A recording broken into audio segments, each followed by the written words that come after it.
इन्हां बुजुर्गों कोलों पुछण दा इत्तफाक होया कि दसो तुसी कादे लई उदास बैठे पए हो।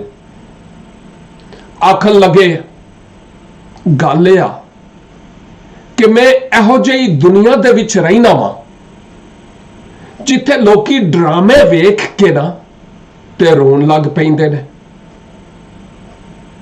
ड्रामे वेख के ते रोन लग पैंदे ने।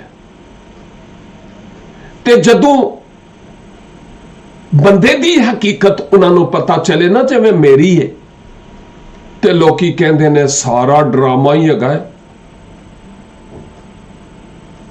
मैं इहदे लई बड़ा उदास बैठा, मैं करा ते की करा। अजीजो आओ दुखियां ते लाचारां,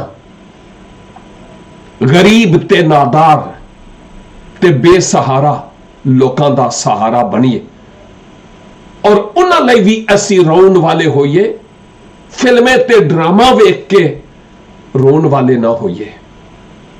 खुदावंद मैनू ते तुहानू इंजी करन दा फजल बख्शे जिवें ऐस गल दे विचों असी सबक हासिल कीता है। God bless you.